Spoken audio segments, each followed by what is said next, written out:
ఇదేమిటి జగన్మోహన్ రెడ్డి గారు, ఓటు వేయలేదని ప్రజలు నిందించడం ఏమిటి? ఇదెక్కడ చోద్యం?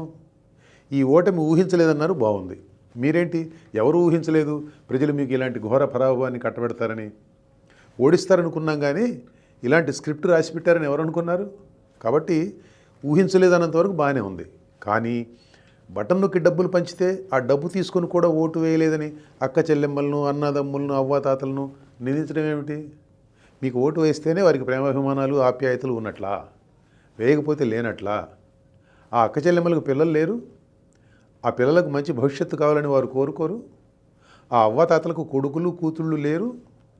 వారికి భద్రమైన జీవితం ఉండాలని ఆ అవ్వాతాతలు కోరుకోరు? మీరు బటన్ నొక్కితే ఖాతాల్లో డబ్బులు పడ్డాయి, నిజమే. కానీ వారందరికీ కుటుంబాలు ఉన్నాయే. ఆ కుటుంబాలకు మీరు వేసిన డబ్బులతోనే తెల్లారదు కదా. మీరు పెంచిన విద్యుత్ ఛార్జీలు కడుతున్నది వారు కాదు. దేశంలో ఎక్కడా లేని ధరలతో మండిపోతున్న పెట్రోల్, డీజిల్ కొంటున్నది వాళ్ళు కాదు. మందు సంగతులు బహిరంగంగా మాట్లాడడానికి చాలామంది సంకోచిస్తారు, కానీ నేను ఊరుకోను. ఉన్న సంగతి ఉన్నట్టు మాట్లాడుకోవాల్సిందే. నాకు నచ్చిన బ్రాండ్ మందు తాగే నా హక్కును తీసేయడానికి ఈయనెవరు అని ఎవరైనా ప్రశ్నిస్తే ఏమిటి మీ సమాధానం చెప్పండి? పెంచిన మద్యం ధరల సంగతి అలా ఉంచండి.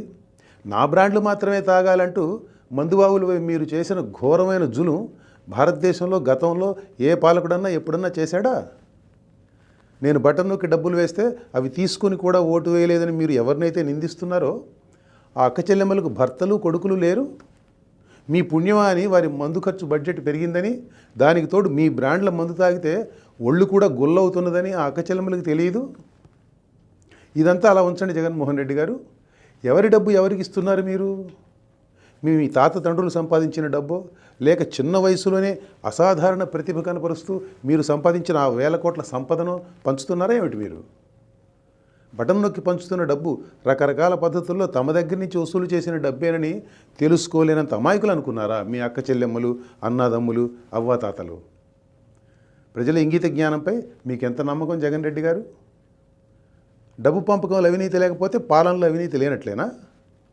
మీ పాలనలో మద్యం, మైనింగ్, ఇసుక అవినీతికి ఎలా రహదారులుగా మారింది జనానికి తెలియదు అనుకుంటున్నారా ఏమిటి కొంపదీసి?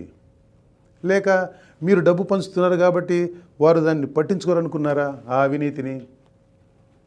పంచిన డబ్బుకు చేసిన అప్పులకు ఏమాత్రం పొంతం లేదనే సంగతి కూడా ప్రజలకు తెలుసు, చాలా బాగా తెలుసు.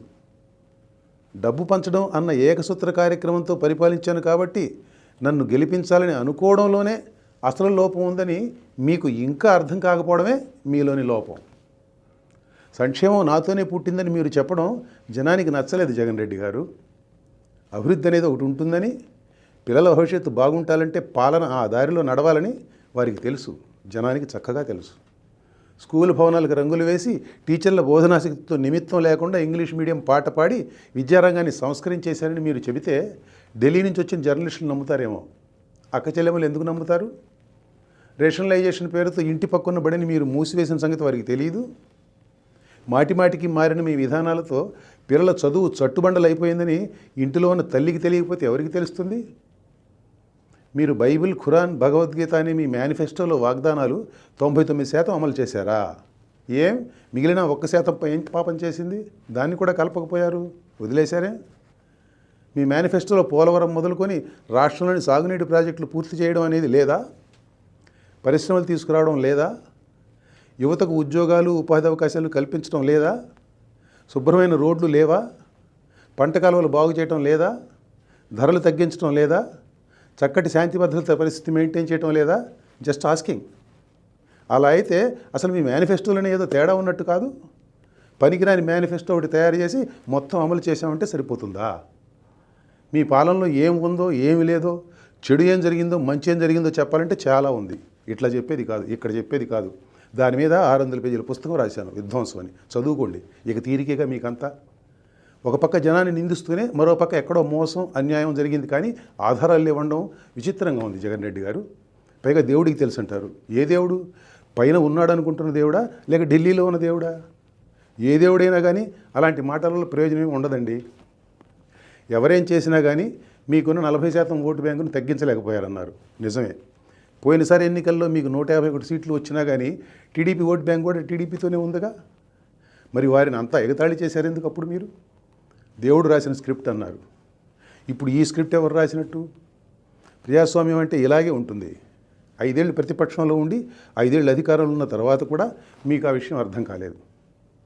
మిమ్మల్ని ప్రజలు ఎందుకు తిరస్కరించారనే దానికి మీకు తెలియకుండా సమర్థన మీరే ఇచ్చుకున్నారు. మీకు అర్థం కానిది ప్రజలకు అర్థమైంది.